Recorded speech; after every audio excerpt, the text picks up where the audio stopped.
ओम शांति। 30 अक्टूबर 2024 के ईश्वरीय महावाक्य। पहले सुनते हैं मुरली के मुख्य पॉइंट्स। बाबा ने कहा, एक होती है व्यभिचारी याद और दूसरी तुम्हारी है अव्यभिचारी याद। एक बाप की अव्यभिचारी याद से तुम्हारे पाप कटते जाते हैं। वही सर्व को सद्गति देने वाला रचयिता बाप है। उनसे ही आत्माओं को बेहद का वर्षा मिलता है। भाई भाई से वर्षा नहीं मिल सकता। फिर बाबा ने कहा, यह अनादि बना बनाया ड्रामा है जिसमें सबको अपना अपना पार्ट मिला हुआ है। इस खेल को साक्षी हो देखना चाहिए। वैसे भी इस दुनिया से तुम्हें अब वापस जाना है। यहाँ जो भी मनुष्य मात्र हैं सबका पार्ट अब पूरा हुआ। तुम अभी मरजीवा बने हो, अर्थात जीते जी बाप के बने हो। अगर कोई राम राज्य से निकल फिर रावण राज्य में चले जाते हैं तो समझो मर गए। यहाँ मरना अर्थात माया से हारना, अवस्था कम होना है। तुम अभी डबल अहिंसक बनते हो और योग बल से सारे विश्व की बादशाही ले लेते हो। लास्ट में बाबा ने कहा, मीठे मीठे लाडले बच्चों, मुझे याद करो तो इस योग अग्नि से तुम्हारी आत्मा के अंदर जो तमो प्रधानता की खाद पड़ी है वह निकल जाएगी और याद करते करते अंतमति सोगति हो जाएगी। अब सुनते हैं महावाक्यों को विस्तार से। मुरली का सार, मीठे बच्चे, एक बाप की याद में रहना ही अव्यभिचारी याद है। इस याद से तुम्हारे पाप कट सकते हैं। प्रश्न, बाप जो समझाते हैं उसे कोई सहज मान लेते हैं, कोई मुश्किल समझते, इसका कारण क्या है? उत्तर, जिन बच्चों ने बहुत समय भक्ति की है, आधा कल्प से पुराने भक्त हैं, वह बाप की हर बात को सहज मान लेते हैं क्योंकि उन्हें भक्ति का फल मिलता है। जो पुराने भक्त नहीं, उन्हें हर बात समझने में मुश्किल लगता। दूसरे धर्म वाले तो इस ज्ञान को समझ भी नहीं सकते। ओम शांति। मीठे मीठे रूहानी बच्चों प्रति रूहानी बाप बैठ समझाते हैं, तुम बच्चे सब क्या कर रहे हो? तुम्हारी है अव्यभिचारी याद। एक होती है व्यभिचारी याद, दूसरी होती है अव्यभिचारी याद। तुम सबकी है अव्यभिचारी याद। किसकी याद है? एक बाप की। बाप को याद करते करते पाप कट जाएंगे और तुम वहां पहुंच जाएंगे। पावन बनकर फिर नई दुनिया में जाना है। आत्माओं को जाना है। आत्मा ही इन ऑर्गन्स द्वारा सब कर्म करती है ना। तो बाप कहते हैं, अपने को आत्मा समझ बाप को याद करो। मनुष्य तो अनेकानेक को याद करते हैं। भक्ति मार्ग में तुमको याद करना है एक को। भक्ति भी पहले पहले तुमने ऊंचते ऊंच शिव बाबा की ही की थी। उनको कहा जाता है अव्यभिचारी भक्ति। वही सर्व को सद्गति देने वाला रचता बाप है। उनसे बच्चों को बेहद का वर्षा मिलता है। भाई भाई से वर्षा नहीं मिलता। वर्षा हमेशा बाप से बच्चों को मिलता है। थोड़ा बहुत कन्याओं को मिलता है, वह तो फिर जाकर हाफ पार्टनर बनती हैं। यहाँ तो तुम सब आत्माएं हो। सब आत्माओं का बाप एक है। सबको बाप से वर्षा लेने का हक है। तुम हो भाई भाई। भले शरीर स्त्री पुरुष का है, आत्मा सब भाई भाई है। वह तो सिर्फ कहने मात्र कह देते हैं हिंदू मुस्लिम भाई भाई, अर्थ नहीं समझते। तुम अभी अर्थ समझते हो। भाई भाई माना सब आत्माएं एक बाप के बच्चे हैं। फिर प्रजापिता ब्रह्मा के बच्चे भाई बहन हैं। अभी तुम जानते हो इस दुनिया से सबको वापस जाना है। जो भी मनुष्य मात्र हैं सबका पार्ट अब पूरा होता है। फिर बाप आकर पुरानी दुनिया से नई दुनिया में ले जाते हैं, पार ले जाते हैं। गाते भी हैं, खिवैया पार लगाओ, अर्थात सुख धाम ले चलो। यह पुरानी दुनिया बदलकर फिर नई दुनिया जरूर बननी है। मूल वतन से लेकर सारी दुनिया का नक्शा तुम्हारी बुद्धि में है। हम आत्माएं सब स्वीट धाम शांति धाम की निवासी हैं। यह तो बुद्धि में याद है ना। हम जब सतयुगी नई दुनिया में हैं तो बाकी और सभी आत्माएं शांति धाम में रहती हैं। आत्मा तो कभी विनाश नहीं होती। आत्मा में अविनाशी पार्ट भरा हुआ है, वह कभी भी विनाश नहीं हो सकता। समझो यह इंजीनियर है, फिर 5000 वर्ष बाद हूबहू ऐसा ही इंजीनियर बनेगा। यही नाम रूप देश काल रहेगा। यह सब बातें बाप ही आकर समझाते हैं। यह अनादि अविनाशी ड्रामा है। इस ड्रामा की आयु 5000 वर्ष है। सेकंड भी कम जास्ती नहीं हो सकता। यह अनादि बना बनाया ड्रामा है। सबको पार्ट मिला हुआ है। देही अभिमानी हो, साक्षी हो, खेल को देखना है। बाप को तो देह है नहीं, वह नॉलेजफुल है, बीज रूप है। बाकी आत्माएं जो ऊपर निराकारी दुनिया में रहती हैं, वह फिर आती हैं नंबरवार पार्ट बजाने। पहले पहले नंबर शुरू होता है देवताओं का।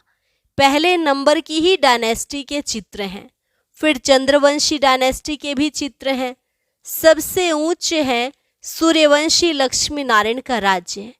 उन्हों का राज्य कब कैसे स्थापन हुआ, यह कोई भी मनुष्य मात्र नहीं जानते। सत्युग की आयु ही लाखों वर्ष लिख दी है। कोई की भी जीवन कहानी को नहीं जानते। इन लक्ष्मी नारायण की जीवन कहानी को जानना चाहिए। बिगड़ जाने माथा टेकना अथवा महिमा करना, यह तो रॉन्ग है। बाप बैठ मुख्य मुख्य जो है उनकी जीवन कहानी सुनाते हैं। अभी तुम जानते हो कैसे इन्हों की राजधानी चलती है। सतयुग में श्री कृष्ण था ना, अभी वह कृष्णपुरी फिर स्थापन हो रही है। श्री कृष्ण तो है स्वर्ग का प्रिंस। लक्ष्मी नारायण की राजधानी कैसे स्थापन हुई, ये सब तुम समझते हो। नंबरवार माला भी बनाते हैं। फलाने फलाने माला के दाने बनेंगे, परंतु चलते चलते फिर हार भी खा लेते हैं। माया हरा देती है। जब तक सेना में है कहेंगे यह कमांडर है, यह फलाना है, फिर मर पड़ते हैं। यहाँ मरना अर्थात अवस्था कम होना, माया से हारना, खत्म हो जाते हैं। आश्चर्यवत सुनंती कथंती भागंती, अहो मम माया फारकती देवंती हो जाते हैं। मरजीवा बनते हैं, बाप का बनते हैं, फिर राम राज्य से रावण राज्य में चले जाते हैं। इस पर ही फिर युद्ध दिखलाई है कौरव और पांडवों की। फिर असुरों और देवताओं की भी युद्ध दिखाई है। एक युद्ध दिखाओ ना, दो क्यों? बाप समझाते हैं यहाँ की ही बात है। लड़ाई तो हिंसा हो जाती, यह तो है ही अहिंसा परमो देवी देवता धर्म। तुम अभी डबल अहिंसक बनते हो। तुम्हारी है ही योग बल की बात। हथियारों आदि से तुम कोई को कुछ करते नहीं। वह ताकत तो क्रिश्चियन में भी बहुत है। रशिया और अमेरिका दो भाई हैं, इन दोनों की है कंपटीशन बम शादी बनाने की। दोनों एक दो से ताकत वाले हैं। इतनी ताकत है, अगर दोनों आपस में मिल जाएं तो सारे वर्ल्ड पर राज्य कर सकते हैं। परंतु लॉ नहीं है जो बाहुबल से कोई विश्व पर राज्य पा सके। कहानी भी दिखाते हैं, दो बिल्ले आपस में लड़े, मक्खन बीच में तीसरा खा गया। यह सब बातें अब बाप समझाते हैं। यह थोड़े ही कुछ जानता था ब्रह्मा। यह चित्र आदि भी बाप ने ही दिव्य दृष्टि से बनवाए हैं और अब समझा रहे हैं। वह आपस में लड़ते हैं, सारे विश्व की बादशाही तुम ले लेते हो। वह दोनों है बहुत पावरफुल, जहां तहां आपस में लड़ा देते हैं, फिर मदद देते रहते हैं, क्योंकि उन्हों का भी व्यापार है जबरदस्त। सो जब दो बिल्ले आपस में लड़े तब तो बारूद आदि काम आए। जहां तहां दो को लड़ा देते हैं। यह हिंदुस्तान पाकिस्तान पहले अलग थे क्या? दोनों इकट्ठे थे। यह सब ड्रामा में नोंद है। अब तुम पुरुषार्थ कर रहे हो योग बल से विश्व का मालिक बने। वे आपस में लड़ते हैं, मक्खन बीच में तुम खा लेते हो। माखन अर्थात विश्व की बादशाही तुमको मिलती है और बहुत ही सिंपल रीति मिलती है। बाप कहते हैं मीठे मीठे बच्चों, पवित्र जरूर बनना है, पवित्र बन पवित्र दुनिया में चलना है। उनको कहा जाता है वॉइसलेस वर्ल्ड, संपूर्ण निर्विकारी दुनिया। हर एक चीज सतो प्रधान सतो रजो तमो में जरूर आती है। बाप समझाते हैं तुम्हारे में यह बुद्धि नहीं थी, क्योंकि शास्त्रों में लाखों वर्ष कह दिया है। भक्ति है ही अज्ञान अंधियारा, यह भी पहले तुमको पता थोड़े ही था, अब समझते हो। वह तो कह देते कलयुग अभी 40,000 वर्ष और चलेगा। अच्छा, 40,000 वर्ष पूरा हुआ फिर क्या होगा, किसको भी यह पता नहीं है। इसलिए कहा जाता है अज्ञान नींद में सोए हुए हैं। भक्ति है अज्ञान, ज्ञान देने वाला तो एक ही बाप ज्ञान का सागर है। तुम हो ज्ञान नदियाँ। बाप आकर तुम बच्चों को अर्थात आत्माओं को पढ़ाते हैं।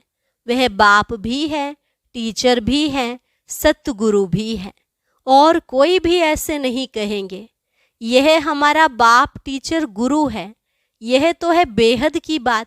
बेहद का बाप टीचर सतगुरु है। खुद बैठ समझाते हैं मैं तुम्हारा सुप्रीम बाप हूँ, तुम सब हमारे बच्चे हो। तुम भी कहते हो बाबा आप वही हो। बाप भी कहते हैं तुम कल्प कल्प मिलते हो। तो वह है परमात्मा सुप्रीम। वह आकर बच्चों को सब बातें समझाते हैं। कलयुग की आयु 40,000 वर्ष और कहना बिल्कुल गपोड़ा है। 5,000 वर्ष में सब आ जाता है। बाप जो समझाते हैं तुम मानते हो, समझते हो। ऐसे नहीं कि तुम नहीं मानते। अगर नहीं मानते तो यहाँ नहीं आते। इस धर्म के नहीं हैं तो फिर मानते नहीं हैं। बाप ने समझाया है सारा मदार भक्ति पर है। जिन्होंने बहुत भक्ति की है तो भक्ति का फल भी उन्हों को मिलना चाहिए। उन्हों को ही बाप से बेहद का वर्षा मिलता है। तुम जानते हो हम सो देवता विश्व के मालिक बनते हैं, बाकी थोड़े रोज हैं। इस पुरानी दुनिया का विनाश तो दिखाया हुआ है, और कोई शास्त्र में ऐसी बात है नहीं। एक गीता ही है भारत का धर्म शास्त्र। हर एक को अपना धर्म शास्त्र पढ़ना चाहिए, और वह धर्म जिस द्वारा स्थापन हुआ उनको भी जानना चाहिए। जैसे क्रिश्चियन क्राइस्ट को जानते हैं, उनको ही मानते हैं, पूजते हैं। तुम आदि सनातन देवी देवता धर्म के हो तो देवताओं को ही पूजते हो, परंतु आजकल अपने को हिंदू धर्म का कह देते हैं। तुम बच्चे अब राजयोग सीख रहे हो, तुम राज ऋषि हो, वह हैं हठ योग ऋषि। रात दिन का फर्क है। उन्हों का सन्यास है कच्चा हद का, सिर्फ घर बार छोड़ने का। तुम्हारा सन्यास व वैराग्य है सारी पुरानी दुनिया को छोड़ने का। पहले पहले अपने घर स्वीट होम में जाकर फिर नई दुनिया सतयुग में आएंगे। ब्रह्मा द्वारा आदि सनातन देवी देवता धर्म की स्थापना होती है। अभी तो यह पतित पुरानी दुनिया है। यह समझने की बातें हैं, बाप द्वारा पढ़ते हैं। यह तो जरूर रियल है ना, इसमें निश्चय ना होने की तो बात ही नहीं। यह नॉलेज बाप ही पढ़ाते हैं। वह बाप टीचर भी है, सच्चा सतगुरु भी है, साथ ले जाने वाला। वो गुरु लोग तो आधा पर छोड़कर चले जाते हैं। एक गुरु बन गया तो दूसरा गुरु करेंगे, उनके चेले को गद्दी पर बिठाएंगे। यहाँ तो है बाप और बच्चों की बात। वह फिर है गुरु और चेले के वर्षे का हक। वर्षा तो बाप का ही चाहिए ना। शिव बाबा आते ही हैं भारत में। शिवरात्रि और श्री कृष्ण की रात्रि मनाते हैं ना। शिव की जन्म पत्री तो है नहीं, सुनाए कैसे। उनकी तिथि तारीख तो होती नहीं। श्री कृष्ण जो पहला नंबर वाला है उनकी दिखाते हैं। दीपावली मनाना तो दुनिया के मनुष्यों का काम है। तुम बच्चों के लिए थोड़ी ही दीपावली है। हमारा नया वर्ष नई दुनिया सतयुग को कहा जाता है। अभी तुम नई दुनिया के लिए पढ़ रहे हो। अभी तुम हो पुरुषोत्तम संगम युग पर। उन कुंभ के मेलों में कितने ढेर मनुष्य जाते हैं। वह होता है पानी की नदियों पर मेला। कितने ढेर मेले लगते हैं। उन्हों की भी अंदर बहुत पंचायत होती है। कभी कभी तो उन्हों का आपस में ही बड़ा झगड़ा हो जाता है, क्योंकि देह अभिमानी है ना। यहाँ तो झगड़े आदि की बात ही नहीं। बाप सिर्फ कहते हैं, मीठे मीठे लाडले बच्चों, मुझे याद करो। तुम्हारी आत्मा जो सतो प्रधान से तमो प्रधान बनी है, खाद पड़ी है ना, वह योग अग्नि से निकलेगी। सुनार लोग जानते हैं, बाप को ही पतित पावन कहते हैं। बाप सुप्रीम सुनार ठहराना, सबकी खाद निकाल सच्चा सोना बना देते हैं। सोना अग्नि में डाला जाता है।